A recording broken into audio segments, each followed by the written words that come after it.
for joining me again as we continue to explore the avenue of the 7 Hebrew letters on the path of the seeker. Today we're going to cover the Hebrew letter Tizaddi. The numerical value attributed to Tizaddi is 90. This Hebrew letter begins two very important words, righteous and justice. The definition of righteousness is a person or a conduct that is morally right and justifiable.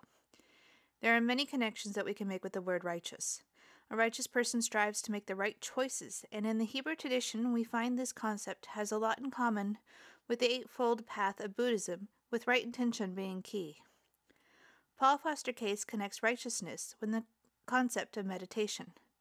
Meditation leads to right thinking because we can see clearly.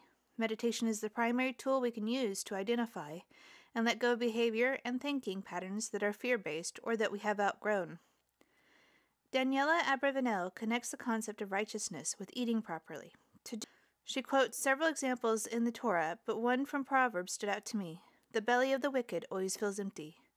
People caught in the desire trap of physical material reality have appetites that are not satiated because only righteous spiritual practices will quench that hunger. Edward Hoffman equates being righteous to charity.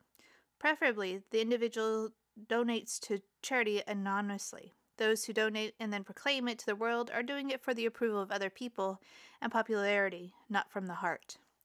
So we have 3 attributes of a righteous individual. They meditate, they eat with the proper intent, and they are charitable.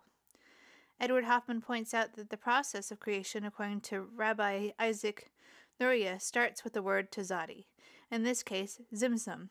The term, he explains, refers to a withdrawal or contraction of the divine that created a void where creation could exist. He goes on to explain that in our personal life we can apply the same principle when making space for others to fail, grow, and learn without interference. In my personal opinion, this ability to contract oneself is also connected to meditation. By contracting our personality and observing ourselves from an objective perspective, we can become aware of our spiritual essence. That same essence is intimately involved in our food. Daniela Abravanel explains, in addition, eating with proper intention can elevate a human being further by putting him or her in contact with the sparks of the divine energy that descended before man was created.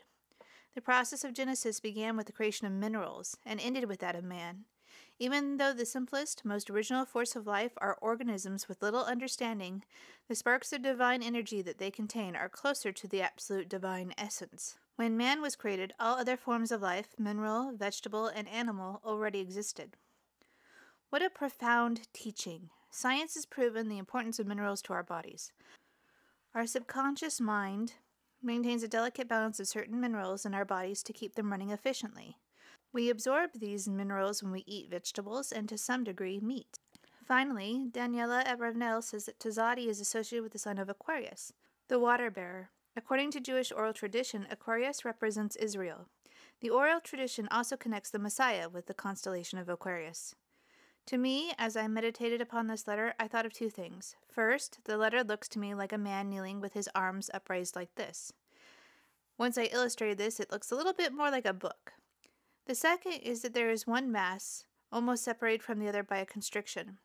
This reminds me of the connection to zimzum, the process of creation mentioned by Edward Hoffman. Now it's time to get out your journal and meditate on the letter Tizaddi. I will have a link in the description box below to my blog with the sound meditation and the image of Tizaddi so that you can meditate upon it. Write down any thoughts, no matter how odd they might be, and impressions of the letter in your journal. I hope you enjoyed this fascinating exploration of the Hebrew letter Tizaddi.